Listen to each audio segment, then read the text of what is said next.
Join করো ব্যস্ত station. আর সবাইকে একটু মেসেজ দিও, নতুন লিংক হয়তো পাচ্ছেন না। স্ক্রিনটা জুম হয়ে গেছে আপনার স্ক্রিন দেখা জুম যাচ্ছে হয়ে না, গেছে, বড় হয়ে গেছে।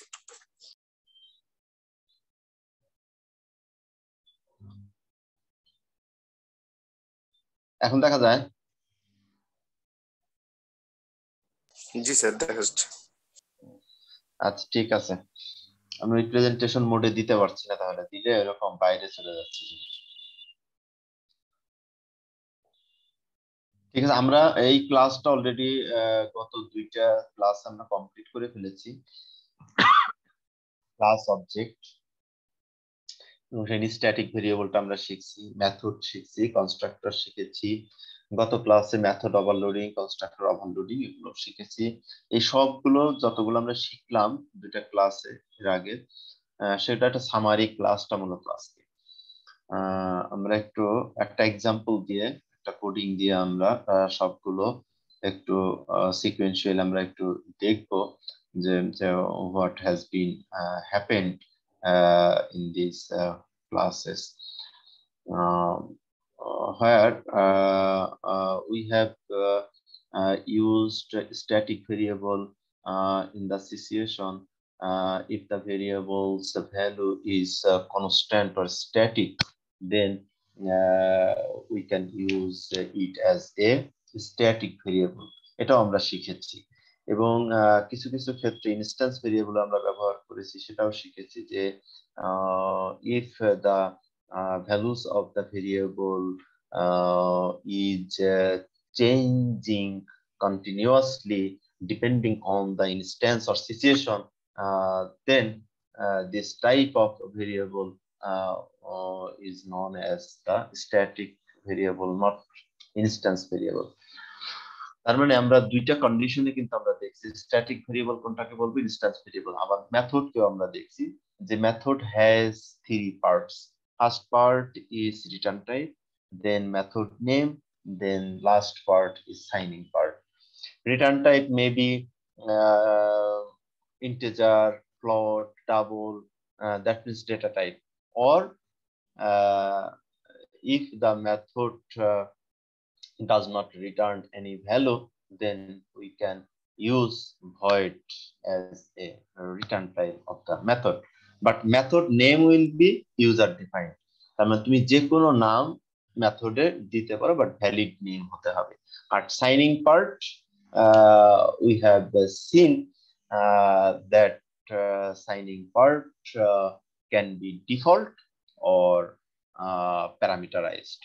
Default মানে কোনো প্যারামিটার আমরা ওখান দিয়ে পাস করব না, তখন আমরা বলবো যে এটা হচ্ছে ডিফল্ট মেথড। সাইনিং পার্টে যদি কোনো প্যারামিটার না থাকে, আর যদি কোনো প্যারামিটার থাকে, কোনো প্যারামিটার যদি আমরা পাস করি, তাহলে আমরা তাকে বলবো প্যারামিটারাইজড মেথড। এবং কনস্ট্রাক্টরের ক্ষেত্রেও সিমিলার, শুধুমাত্র পার্থক্যটা কি সেটাও আমরা দেখেছি। মেথডের রিটার্ন টাইপ থাকবে, কনস্ট্রাক্টরের কোনো রিটার্ন টাইপ থাকবে না। মেথডের নেমটা যে কোনো ইউজার ডিফাইন্ড নেম হবে, but constructors name must be class name. তার মানে ক্লাস নেম যেটা থাকবে সেটাই তোমার কনস্ট্রাক্টর নেম হতে হবে। এটা হলো তোমার ফিক্সড, এটা তুমি আর চেঞ্জ করতে পারবে না। আর সাইনিং পার্ট মেথডেরও যেরকম হয়, কনস্ট্রাক্টরেরও সেরকম হতে পারে। তাহলে আমরা একটু দেখি এই সামারি যেটা আমরা ডিসকাস করলাম, এটা আমরা একটু মিলিয়ে দেখি। যেমন এই এক্সাম্পলটাই তোমাদের আমি করিয়েছি, মূলত একটা স্টুডেন্ট ক্লাস, যদিও খুব ছোট দেখা যাচ্ছে, একটু বড় করার চেষ্টা করি।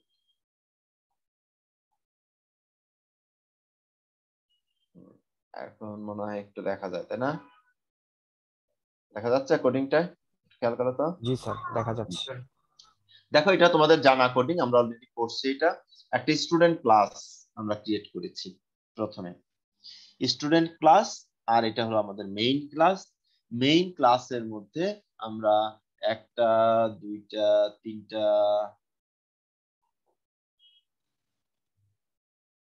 তিনটা, দেন তোমার হলো চারটা অবজেক্ট ক্রিয়েট করেছি। ঠিক আছে, চারটা অবজেক্ট ক্রিয়েট করে যেটা আসলে আমরা একটু বোঝার চেষ্টা করেছি। দেখো যে স্টুডেন্ট ক্লাসের যেটা আমরা তৈরি করছিলাম সেখানে তিনটা ভেরিয়েবল আমরা ব্যবহার করেছি, নেম, আইডি আর ইউনিভার্সিটি। এখানে আমরা সেই স্টুডেন্ট ক্লাসের একটা অবজেক্ট ক্রিয়েট করলাম। অবজেক্ট হচ্ছে তোমার এস, এবং সেই এস এর মধ্যে দিয়ে নেম পাস করলাম, আইডি পাস করে দিলাম, ইউনিভার্সিটি পাস করে দিলাম। দেন আবার এই তিনটা জিনিসকে আমি প্রিন্ট করে দেখতে যাচ্ছি। তিনটা লাইন আমরা এভাবে লিখলাম। প্রথম যে ক্লাসটা তোমাদের করিয়েছিলাম, যখন আমরা একটা ক্লাস শুধুমাত্র ব্যবহার করা শিখছি, কিন্তু সেই ক্লাসের কোনো কম্পোনেন্ট আমরা আলাদা করে ব্যবহার করিনি, তখন আসলে কেমন হয়।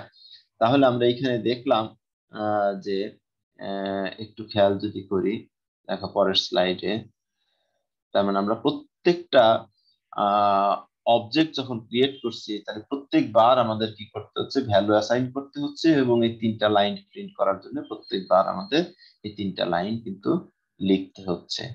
এটা আমরা দেখেছিলাম। কিন্তু এইখানে এসে দেখো, যদি আমরা দেখলাম যে এইখানে আগের স্লাইড আবার দেখি যে একটা জিনিস আমাদের কমন, যেটা কারণ আমরা স্ট্যাটিক ভেরিয়েবল আমরা নিয়েছিলাম, যে green university of Bangladesh, green university of Bangladesh, green university of Bangladesh. অর্থাৎ ইউনিভার্সিটি নেমটা আমরা যতটা অবজেক্ট ক্রিয়েট করি, এটা যদি আমরা পূর্বেই জানি যে প্রত্যেকটা অবজেক্টের সেম হবে, ইউনিভার্সিটি নেমটা সেম, অর্থাৎ সবাই গ্রিন ইউনিভার্সিটি অফ বাংলাদেশের স্টুডেন্ট, এটা যদি আমাদের জানা থাকে, তাহলে আমরা বারবার এই ভ্যালুটাকে পাস না করে, ইনস্ট্যান্স ভেরিয়েবলের মধ্যে এটাকে না রেখে, যদি আমরা স্ট্যাটিক ভেরিয়েবলের মধ্যে এখানে যদি আমরা ডিক্লেয়ার করে আসি, তাহলে আমাদের যদি এরকম ধরো 1000টা অবজেক্ট ক্রিয়েট করি, তাহলে 1000টা লাইন আমাদের কম লিখতে হবে। সেটাই এখানে আমরা একটা এক্সাম্পল দিয়ে বুঝিয়েছি। আগের যে ইউনিভার্সিটি নেমটা ছিল সেটাকে আমরা বাদ দিয়ে যদি এটা আমরা স্ট্যাটিক করে দিই, স্ট্যাটিক স্ট্রিং ইউনিক, এবং সেই ভ্যালুটা যদি আমরা এখানে অ্যাসাইন করে দিই, তাহলে আমাদের প্রত্যেকটা অবজেক্টের ক্ষেত্রে যে আলাদা আলাদা করে ভ্যালুটা আমরা পাস করছিলাম, সেটা আর কিন্তু করতে হচ্ছে না। এবং আউটপুটটা দেখো, সেম আউটপুট, আগেও যে আউটপুটটা ছিল, এখানে আমরা চারটা অবজেক্টের ক্ষেত্রে তার নাম, ইউনিভার্সিটি নেম, তার আইডি, এটা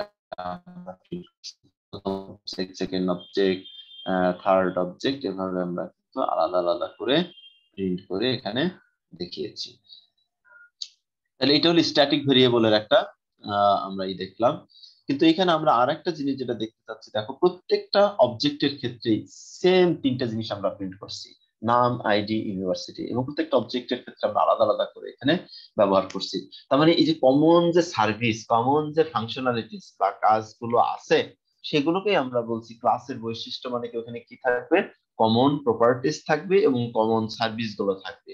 তাহলে আমরা যদি এই কমন সার্ভিস গুলোকে জানি, যে প্রত্যেকটা অবজেক্টের জন্য যদি আমার এই তিনটা জিনিস প্রিন্ট করা লাগে, এটা যদি ম্যান্ডেটরি হয়ে যায়, তাহলে আমরা প্রত্যেকটা অবজেক্টের জন্য আলাদা আলাদা না করে এটাকেও আরো আমরা কি করতে পারি, মিনিমাইজ করে নিয়ে আসতে পারি। কিভাবে, আমরা একটা মেথড এখানে মেইন ক্লাসের মধ্যে যদি, যে প্রথম যে ক্লাসটা আমরা ক্রিয়েট করলাম স্টুডেন্ট ক্লাস, তাহলে স্টুডেন্ট ক্লাসের যদি আমরা কি করি, এরকম একটা মেথড যদি এখানে আমরা ডিফাইন করে দিই, সেই স্টুডেন্ট ক্লাসের মধ্যে স্টুডেন্ট ওয়ান ক্লাস নাম দিয়েছিলাম, আর মেইন ক্লাসটাকে আমরা স্টুডেন্ট দিয়েছিলাম।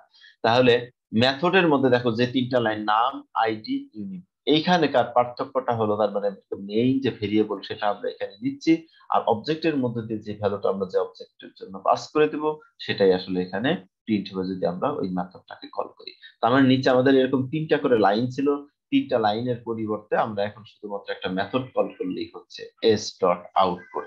আগে কিন্তু আমাদের এরকম তিনটা করে, আবার ব্যাকে তাই একটু দেখো, এরকম প্রত্যেকটার জন্য আমাদের কি করতে হতো, এই তিনটা করে লাইন আমাদের আলাদা করে প্রিন্ট করতে হতো। সিস্টেম আউট প্রিন্ট নাম, S dot ID, S dot name, S dot unique. তাহলে এগুলোকে আমরা এই তিনটা লাইন যেহেতু জানি যে প্রত্যেকটা অবজেক্টের জন্য প্রিন্ট করতে হচ্ছে, তাহলে এই তিনটা লাইনকে আমরা একটা মেথডের মধ্যে নিয়ে গেছি।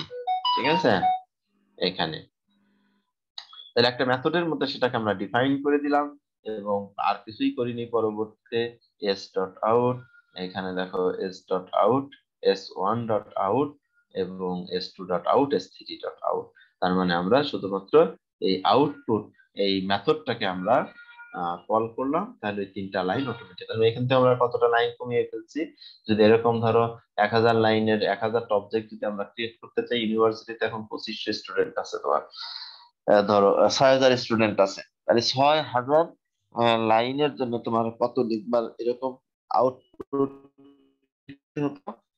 6,000 জন্য 3 লাইন করে যদি করো তাহলে 18,000 লাইন তোমার লিখতে হতো। তার মানে 18,000 লাইন থেকে তুমি তাহলে কি করলা, একটা মেথড ব্যবহার করে তাহলে 18,000-এর পরিবর্তে তুমি মাত্র কিন্তু 6,000 লিখলেই হয়ে যাচ্ছে। 12,000 লাইন তুমি কিন্তু কি করে ফেলছো, মিনিমাইজ করে ফেলতে পারলা। সুবিধাটা হলো এই মেথড ব্যবহার করে এরকম কমন সার্ভিস গুলো যেগুলো বারবার আমাদের রিপিট করতে হতো, সেই রিপিটেশন থেকে আমরা কিন্তু একটা মেথড ব্যবহার করে সেটা সেই সুবিধাটা আমরা নিতে পারছি। এইটুকু বুঝতে পারছো কিনা? আমরা আগের ক্লাসে জাস্ট একটু রিক্যাপ করছি সবগুলো মিলে। হ্যাঁ স্যার, যেহেতু রিক্যাপ করতেছি একটু মানে এক্সামে কেমন টাইপ কোশ্চেন হয় ওই টাইপের কোশ্চেন যদি সলভ করাতেন। এই টাইপেরই কোশ্চেন হবে। ঠিক আছে, স্যার যে এখানে মেথড কোশ্চেন কেমন? মেথড তোমাকে এরকম কিছু ক্রাইটেরিয়া দেওয়া হবে, যে মেথড কিভাবে ক্রিয়েট করবা, কনস্ট্রাক্টর কিভাবে ক্রিয়েট করবা, কনস্ট্রাক্টর ওভারলোডিং কিভাবে করবা, মেথড ওভারলোডিং কিভাবে করবা। ঠিক আছে,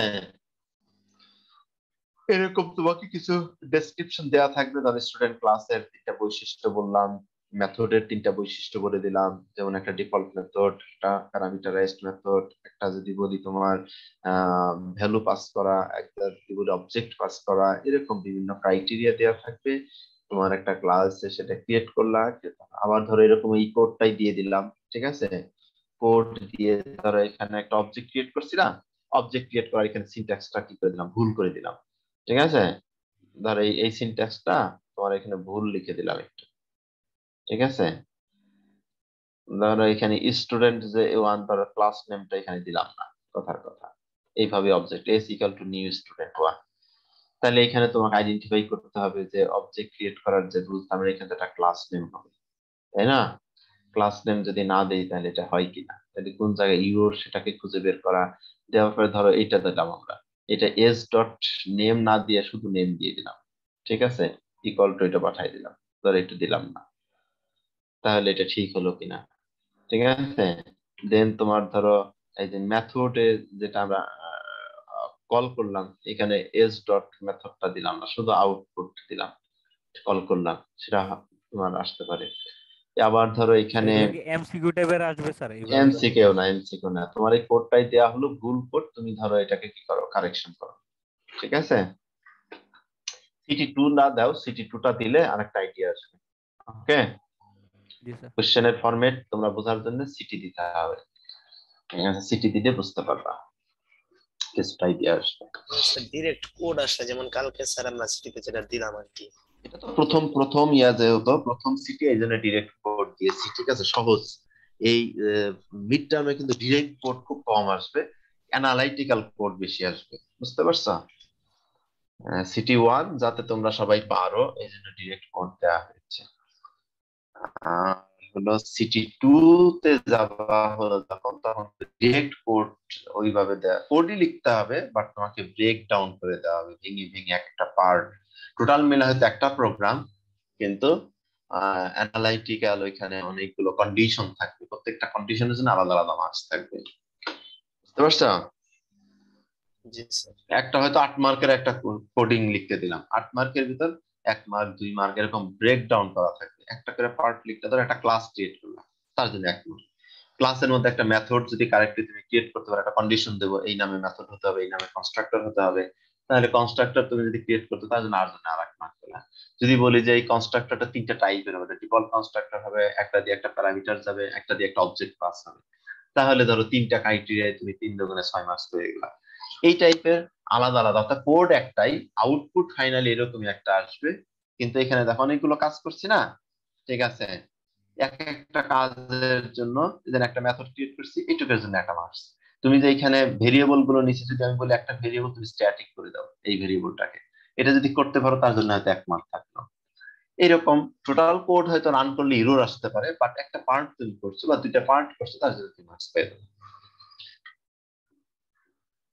বুঝতে পারছো? যে না তো হওয়ার কিছু নেই, বাট বেসিকটা যদি শিখো তাহলে কোশ্চেনের আনসার করতে পারবা। এই জন্য বেসিক, আর কিন্তু বেসিক যদি না জানা থাকে, শুধু হুবহু যদি ক্লাস লেকচার যদি মুখস্থ করো বা ক্লাস কন্টেন্ট স্লাইড যদি মুখস্থ করো, তাহলে কিন্তু পাস করতে পারবা না। বেসিক ফান্ডামেন্টাল যেটা রুলস গুলো তোমার জানা থাকতে হবে, সিনট্যাক্স গুলো জানাই থাকতে হবে, কিভাবে একটা ক্লাস ক্রিয়েট করতে হয়, কিভাবে অবজেক্ট ক্রিয়েট করতে হয়, কিভাবে মেথড ক্রিয়েট করতে হয়, কনস্ট্রাক্টর ক্রিয়েট করতে হয়, এগুলো বেসিকটা তোমার জানা থাকতে হবে। তাহলে তুমি যেভাবেই ঘুরিয়ে পেঁচিয়ে স্টুডেন্টের জায়গায় টাইগার দেই, টাইগারের জায়গায় অ্যানিমাল দেই, যেটাই দেই তুমি সেটা কিন্তু তখন ক্রিয়েট করতে পারবে বা বুঝতে পারবে। আচ্ছা, তাহলে এইভাবে আমরা যেটা বললাম, তাহলে মেথডের সুবিধাটা আমরা বুঝলাম, অনেক রিপিটেশন থেকে আমরা এটাকে বাঁচিয়ে নিয়েছিলাম। এখন আরেকটা জিনিস আমরা দেখবো, এখানে যে কাজগুলো আমরা করছি, তিনটা অবজেক্টের জন্য আলাদা আলাদা তিনটা লাইন লিখে প্রত্যেকবার আমাদের এই অবজেক্ট গুলোকে পাস করে দিতে হয়েছে প্রত্যেকটা অবজেক্টের জন্য। এটাও আমরা করবো, তাহলে এরকম বারবার পাস পাস করবো, ঠিক আছে, বাট তিনটা লাইনে না রেখে।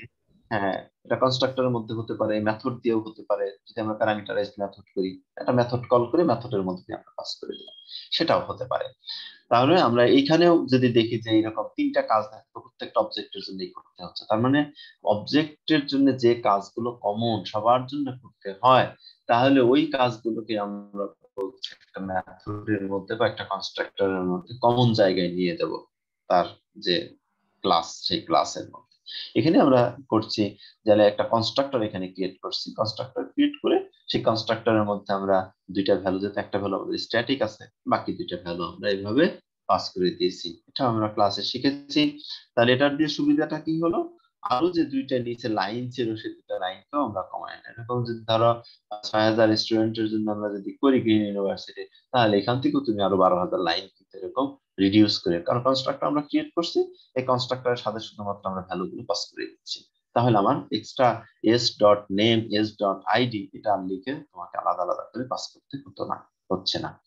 এইভাবে আমরা দেখো, মানে এখন আগের থেকে দেখো সিরিয়ালটা যদি আমরা একটু দেখি, প্রথম যে কোডিংটা আমরা লিখছিলাম, এই পরিমাণ এই ক্লাসের পরিধিটা কম ছিল, মেইন ক্লাসের যে মেইন মেথড তার পরিধিটা অনেক বড় ছিল। আস্তে আস্তে দেখো আমরা ৩টা ৪টা স্লাইড যখন শেষ করছি, একটা একটা করে যখন আমরা কোড মিনিমাইজ করতে আসি, দেখো এইটা কমতে আছে, এই সাইজটা, ঠিক আছে, এইটা কমছে, এবং উপরের যে ক্লাসের যে পরিধি সেটা কিন্তু আস্তে আস্তে বাড়তেছে। তার মানে এগুলা বাড়ছে, ধরো এখানে আমরা আগে কিছুই ছিল না, কোনো মেথড ছিল না, কোনো কনস্ট্রাক্টর ছিল না, শুধুমাত্র তিনটা ভেরিয়েবল ছিল। এখানে আমরা দুইটা মেথড নিয়ে একটা মেথড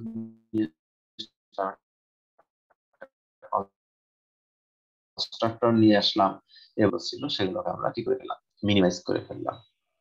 এবং আউটপুটটা কিন্তু দেখো আগেও যা ছিল এখনো তাই আসছে। তার মানে শুধুমাত্র আমরা কোডের সাইজটা এরকম করে রিডিউস করে নিলাম, কিসের উপরে, যে ক্লাস আর অবজেক্ট এটার যে আসলে বেনিফিট, সেই ক্লাস আর অবজেক্টের বেনিফিট এবং ক্লাসের যে বেনিফিটটা আমরা পাওয়ার কথা, ক্লাসের মধ্যে যে যে বৈশিষ্ট্য থাকার কথা, সেগুলো আমরা যখন একটা একটা করে কাজে লাগাচ্ছি, তখন কিন্তু এই বেনিফিটটা আমরা আসলে পাচ্ছি। এটাই আসলে আমরা ফোকাস করতে চেয়েছি, যে ক্লাস আর অবজেক্টের যে অবজেক্ট ওরিয়েন্টেড প্রোগ্রামিং আমরা যেটা করছি, এটা সুবিধাটা কি। তাহলে এই সুবিধাটা দেখার জন্য আমরা একটা সিকোয়েন্সিয়াল এটা দেখছি। তার মানে আগের যেটা কাজ করলাম সেটার সাথে আরেকটা জিনিস দেখো, এই কোডিং এ আসি, যে প্রত্যেকটা জায়গায় আমরা দেখলাম প্রত্যেকটা অবজেক্ট আমি ক্রিয়েট করছি, ঠিক আছে, ভ্যালু সবগুলো পাস করে দিলাম, কিন্তু S dot out, S dot out, তার মানে প্রত্যেকটা অবজেক্টের জন্য আমি আউটপুটটা মেথডটাকে কল করছি।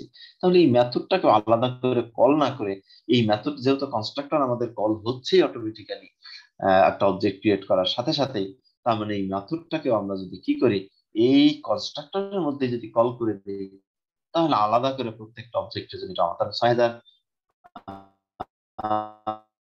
অবজেক্ট যদি আমরা ক্রিয়েট করি, তাহলে ৬,০০০ লাইন আরো আমরা কি করে ফেলতে পারি, রিডিউস করে ফেলতে পারি। কি করছি দেখো, এখানে শুধুমাত্র এই আগের ইয়াটা যদি খেয়াল করো, তার মানে আমরা যে কাজটা করেছিলাম, এই আউটপুট মেথডটাকে এখানে কল করে দিয়েছি এই কনস্ট্রাক্টরের মধ্যে, অর্থাৎ স্পেসিফিক কোন অবজেক্টের জন্য করি s1 dot output, s2 dot output, এভাবে না করে সরাসরি যে প্রত্যেকটা অবজেক্ট যখন ক্রিয়েট হচ্ছে, ক্রিয়েট হওয়ার সাথে সাথেই তার এই মেথডটাকেও সে কল করে দিয়েছে। মেথড এখানে ডিফাইন করা আছে, মেথডটা এই কনস্ট্রাক্টর। তার মানে এটা করার ফলে আমাদের সুবিধাটা কি হলো, সুবিধাটা হলো ওই আরেকটা করে লাইন কিন্তু আমরা এরকম রিডিউস করলাম। আমরা 4টা অবজেক্টের জন্য एग्जांपल দেখিয়েছি, বাট এখানে যদি নাম্বার অফ অবজেক্ট যদি অনেক বেশি ইউজ হয়, then we can reduce the code line or instruction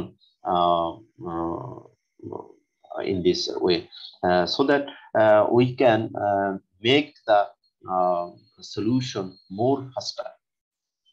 তার মানে কম্পিউটেশনাল কস্ট আমরা যদি মিনিমাইজ করে নিয়ে আসতে পারি, ইনস্ট্রাকশন যদি আমরা এরকম কমিয়ে নিয়ে আসতে পারি, তাহলে আমাদের সিস্টেম কিন্তু অনেক ফাস্টার হবে।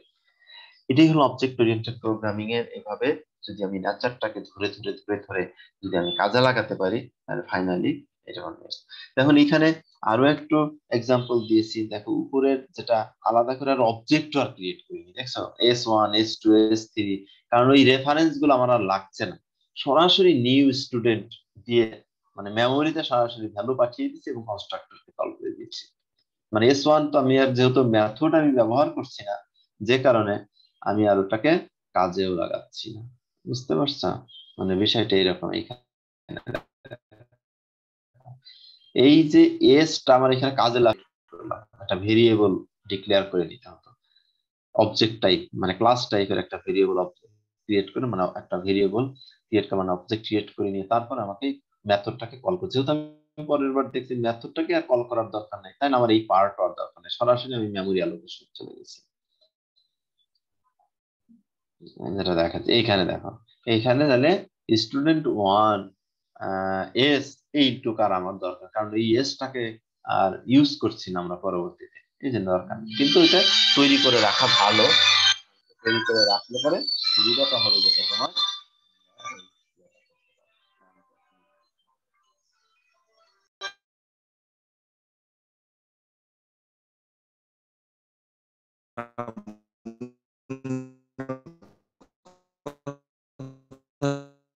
শোনা যাচ্ছে না।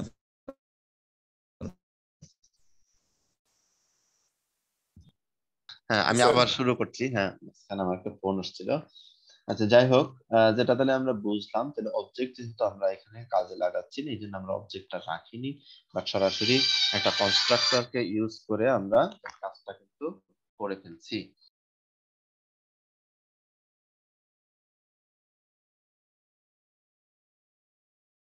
তাহলে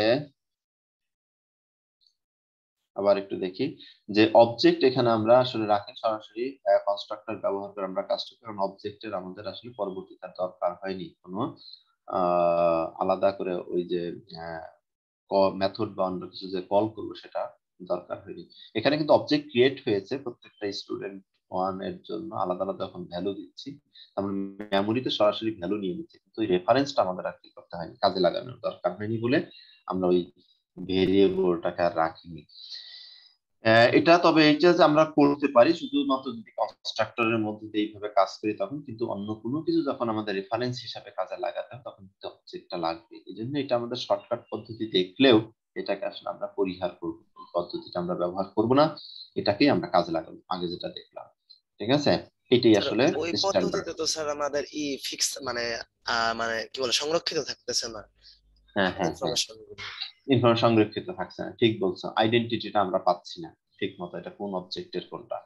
এই জন্য আমরা এইটা স্ট্যান্ডার্ড মেথড যেটা পদ্ধতি আমরা এটাই ব্যবহার করবো। হয়তো আমরা এখানে এসটা কাজে লাগাচ্ছি না, অন্য কোনো সময় যদি আমার কাজে লাগে তখন আমরা কাজে লাগাতে পারবো, কিন্তু এটা করলে কিন্তু তুমি আর পরবর্তীতে কোনো চেঞ্জ বা কোনো ধরনের যদি কাজে লাগাতে হয় কোনো একটা অবজেক্টকে, তখন করতে পারবো না। কিন্তু আমি যেটা বলছি যেভাবেই করি দেখো আউটপুটটা আমরা সেমই পাচ্ছি, কিন্তু এখান থেকে নাম্বার অফ ইনস্ট্রাকশন বা নাম্বার অফ লাইনকে আমরা বিভিন্ন ভাবে রিডিউস করতে পেরেছি। এখানে আরেকটা জিনিস যেটা দেখবো আমরা গতকালকে দেখেছি কনস্ট্রাক্টর ওভারলোডিং, মেথড ওভারলোডিং, সেটাও একটু নিয়ে আসছে এখানে। যে এইবার আমরা তো কমন দেখলাম যে প্রত্যেকটা স্টুডেন্টের জন্য আমরা সেম জিনিস কি করছি, প্রিন্ট করছি, সেম ভ্যালু আমরা আসলে কি করছি, পাস করে দিয়েছি। কিন্তু এখন দেখলাম যে কোনো একটা স্টুডেন্টের হয়তো এখানে দেখো ভ্যালু ভ্যালু নিচে হলো ভেরিয়েবল হলো নেম, আইডি, ফোন এবং স্ট্যাটিক রাখছে এটা গ্রিন ইউনিভার্সিটি। তার মানে স্টুডেন্টের যখন আমরা ডেটাবেস ধরো ক্রিয়েট করতে চাচ্ছি, এরকম স্টুডেন্টের সব ইনফরমেশনই পেলাম, কিছু কিছু স্টুডেন্টের দেখা গেল যে ফোন নাম্বারটা নাই। এখন যদি আমি ম্যান্ডেটরি করে দেই যে এই 4টা ইনফরমেশনই আমার লাগবে, তাহলে কিন্তু আমি ওই স্টুডেন্টটাকে কি করতে পারবো না, এর ভিতরে ইনক্লুড রাখতে পারবো না, স্টুডেন্টের ওই ইনফরমেশন একটা ছাড়া তো বাকিগুলো আমি ইনপুট দিতে পারবো না। তখন আমাকে এরকম দুইটা ক্রাইটেরিয়া, তো কিছু স্টুডেন্টের জন্য আমি দেখলাম যে হয়তো তাদের ফোন নাম্বার আছে, আবার কিছু স্টুডেন্টের ফোন নাম্বার নাই। আইডি আর নেম এটা থাকবেই সবার ম্যান্ডেটরি, কিন্তু ফোন নাম্বারটা কিন্তু ম্যান্ডেটরি না। সবাই ফোন যে ব্যবহার করবে এটা আমি আসলে বলতে পারি না। তখন এরকম যেহেতু আমি দুইটা কন্ডিশন পেলাম, তাহলে আমি দুই ধরনের অবজেক্ট আমি আসলে অবজেক্ট স্টুডেন্টই হবে, বাট কারো ক্ষেত্রে ফোন নাম্বার আছে, কারো ক্ষেত্রে ফোন নাম্বার নাই। এই জন্য আমরা এখানে একটা মেথডের নাম দিয়েছি, কনস্ট্রাক্টরের নাম দিয়েছি। এটার ক্লাস নাম ছিল ওভারলোডিং। আমরা বলেছি ওভারলোডিং ক্লাসের নাম দিয়ে আমরা দুইটা কনস্ট্রাক্টর আমরা ক্রিয়েট করছি, আর একটার নাম আইডি এবং মোবাইল নাম্বারটা পাস করেছি। আর ইউনিভার্সিটি নেম যেহেতু স্ট্যাটিক আছে, আমাদের পাস করার দরকার নেই। তাহলে এখান থেকে আমরা সেম নামে দুইটা কিন্তু কনস্ট্রাক্টর পেয়েছি। আর আউটপুটের ক্ষেত্রে যেটা আমরা দেখলাম, সবগুলোই আসলে এখানে আমরা প্রিন্ট করেছি। প্রিন্ট করে আমরা দেখতে চাচ্ছি কোনটার ক্ষেত্রে কি আসে। প্রিন্ট যখন আমরা করছি, এখানেও কিন্তু একটা বিষয় আমরা গত ক্লাসে করছি, যেমন ফোন নাম্বার যদি সে এখানে প্রিন্ট করতে যায়, যদি সে না পায়, তাহলে কিন্তু সে কি করবে? ফোন নাম্বারের ক্ষেত্রে যদি সেই ভ্যালুটা তার ক্ষেত্রে না থাকে, তাহলে কিন্তু সে জিরো প্রিন্ট একটা করবে। জিরো প্রিন্ট করে দেবে। ঠিক আছে, আমরা এটা রেখে দিয়েছি বাই ডিফল্ট। ঠিক আছে, এইখানে যেহেতু ইন্টিজার, তার মানে এইখানে আমরা প্রিন্টের অপশন সব রাখলাম, আর ভ্যালু যেটা আছে, তার মানে আমরা বলছি ফিল্ডটা তোমার আছে, ফোন নাম্বার তুমি দিতে পারো, দিতে দিতে হবে, বাট ম্যান্ডেটরি না। যদি না থাকে তাহলে একটা ডিফল্ট ভ্যালু জিরো থাকবে, আর যদি কেউ ফোন নাম্বার এন্ট্রি দেয়, তাহলে একটা রিয়েল ভ্যালু এখানে যাবে। এই জন্য আমরা সবগুলোই প্রিন্টের অপশনে রেখে দিয়েছি। বাট এখানে যেটা আমরা চাচ্ছি,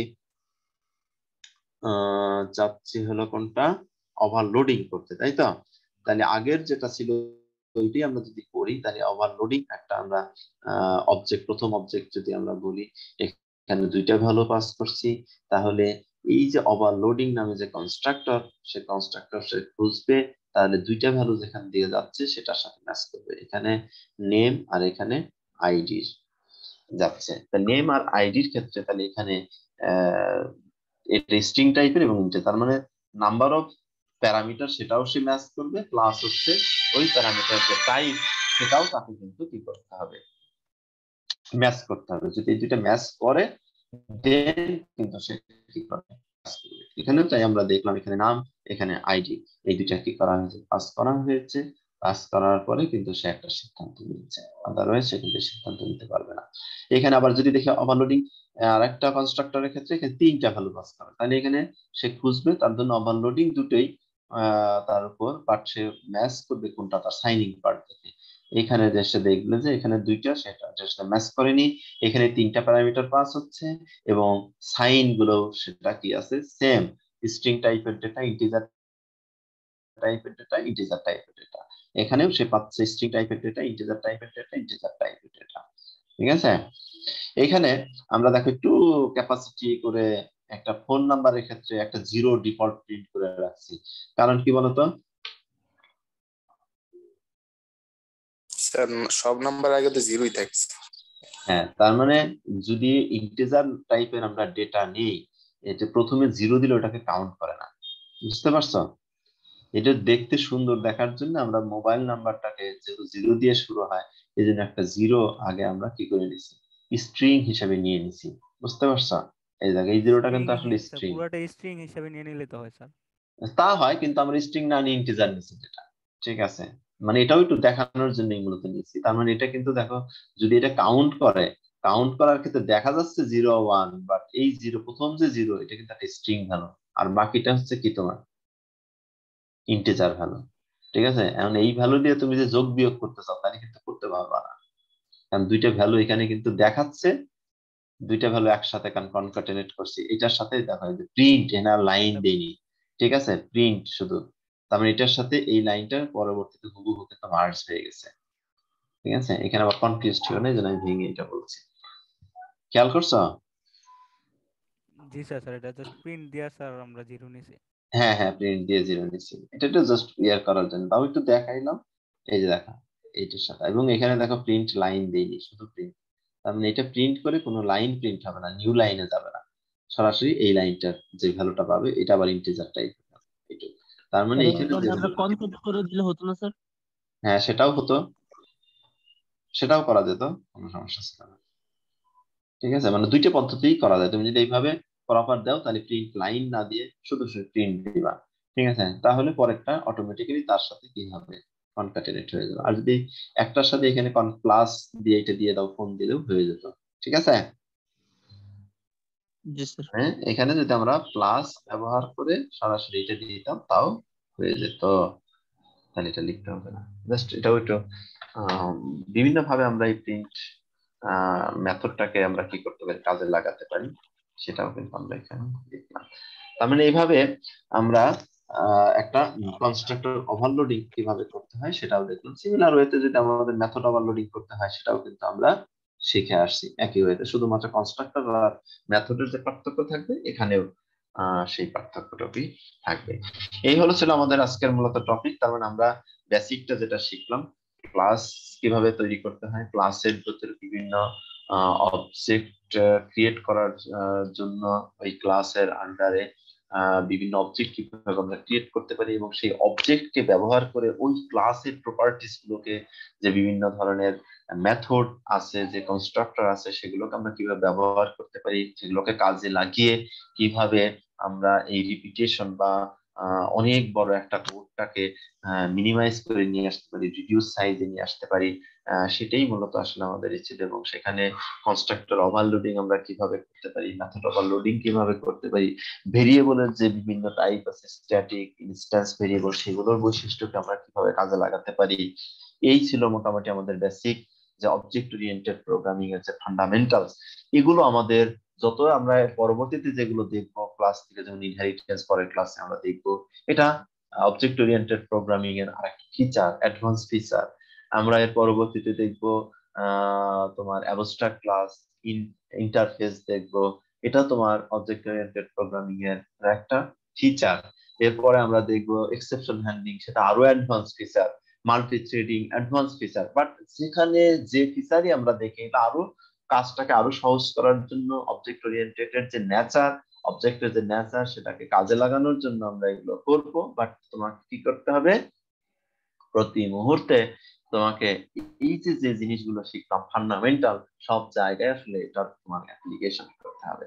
এই জন্য এই জায়গাগুলোর বেসিকটা তোমাদের যদি কোনো জায়গায় যদি আসলে একটু যদি উইক থাকে, তাহলে কিন্তু পরবর্তীতে যে আমরা আগাতে পারবো না। এই জন্য তোমাদেরকে আবারও রিকোয়েস্ট করছি ক্লাসের মধ্যে দিয়ে, যে তোমরা অবশ্যই বাসায় কিন্তু এরকমের অবজেক্ট ওরিয়েন্টেড বিভিন্ন ক্লাস ক্রিয়েট করে করে, এরকম একটা ক্লাস দিয়ে এক্সাম্পল দিচ্ছি, তুমি আর একটা ক্লাস এখানে ক্রিয়েট করো, সেই ক্লাসের অবজেক্ট ক্রিয়েট করো, এরকম একাধিক ক্লাস তুমি ক্রিয়েট করো একটা প্রোগ্রামের মধ্যে, 3টা 4টা 5টা ক্লাস ক্রিয়েট করো। সেরকম বিভিন্ন ক্লাসে বিভিন্ন ধরনের মেথড রাখো, কনস্ট্রাক্টর রাখো, সেগুলোকে মেইন মেথডে অবজেক্ট ক্রিয়েট করো, অবজেক্ট ক্রিয়েট করে সেই এক একটা মেথডকে তুমি কল করো, এক একটা মেথডকে তুমি অ্যাক্সেস করো। এইগুলো তুমি যদি বিভিন্ন ভাবে প্র্যাকটিস না করো, তাহলে কিন্তু এই কনসেপ্ট গুলো আসলে পরিষ্কার হবে না, পরবর্তীতে যে কিন্তু আর আগাতে পারবা না। এই জন্য আজকের যেটা রিক্যাপ করা হলো, মূলত এটা একদম অবজেক্ট ওরিয়েন্টেড এর বেসিক যে পার্ট, ক্লাস আর অবজেক্ট এবং মেথড কনস্ট্রাক্টর, এটাই প্রত্যেকটা জায়গায় প্রত্যেকটা ক্ষেত্রে এগুলোই তোমার আসলে ব্যবহার করতে হবে। কিন্তু এর সাথে আমরা আরো অ্যাডভান্স কিছু ফিচার আছে, সেগুলো আমরা কাজে লাগিয়ে সুবিধাটা নিতে পারবো। কিন্তু যেটুকু আজ পর্যন্ত আমরা ডিসকাস করলাম, এই ফিচারটা কাজে লাগিয়ে তুমি সব প্রবলেম সলভ করতে পারো, যত প্রবলেম আছে জগতে, ঠিক আছে, অবজেক্টের রিলেটেড সবগুলোর সলিউশন তুমি এই পর্যন্ত যে আছে এটা। কিন্তু এটাকে আরো অ্যাডভান্স লেভেলে, আরো সুবিধাজনক ওয়েতে সলিউশনের জন্য আমরা আরো যে অ্যাডভান্স ফিচার গুলো আছে সেগুলো আস্তে আস্তে শিখবো এবং কাজে লাগাবো। ঠিক আছে,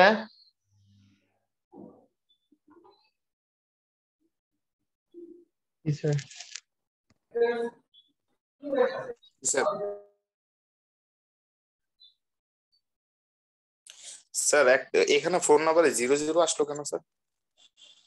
কারণ ওইখানে হচ্ছে একটা জিরো তো স্ট্রিং ভ্যালু, তাই না? দেখো কোনটার ভ্যালু 00 আসছে, এইটা, তাই না? শোভন জি স্যার। রহমান কত নম্বর, এই ভ্যালুটা, এইটা, তাই না? খুব চমৎকার কোশ্চেন করেছ। আবার দেখো, খেয়াল করো, তার মানে 3 নাম্বার ভ্যালুটা এইটা যদি আমরা খেয়াল করি, এটা কোনটা থেকে প্রিন্ট হয়েছে? এটা থেকে, তাই না? জি স্যার। এনে কয়টা ভ্যালু পাঠাইছি? শোভন আর হলো দুইটা তার নাম আর তার আইডি, তাই না? তাহলে এখানে কোন কনস্ট্রাক্টরটা সে পাবে? একটা ওই যে জিরো হচ্ছে স্যার স্ট্রিং এর, আর একটা হচ্ছে ফোন নাম্বারের। ফোন নাম্বার তো এখানে নাই, পাঠাই নাই, তার মানে হ্যাঁ, জিরো পাইতেছে। তার মানে কিন্তু এটা সে প্রিন্ট করতে আমি অপশন দিয়ে দিয়েছি। তার মানে ইন্টিজারের ডিফল্ট ভ্যালু হিসেবে একটা জিরো প্রিন্ট করছে আর একটা জিরো এখানে আছে স্ট্রিং টাইপের। ঠিক আছে? জি স্যার।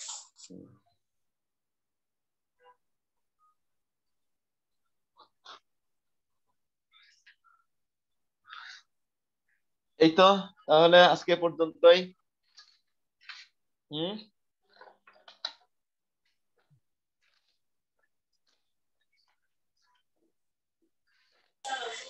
জি স্যার, আসসালামু আলাইকুম স্যার।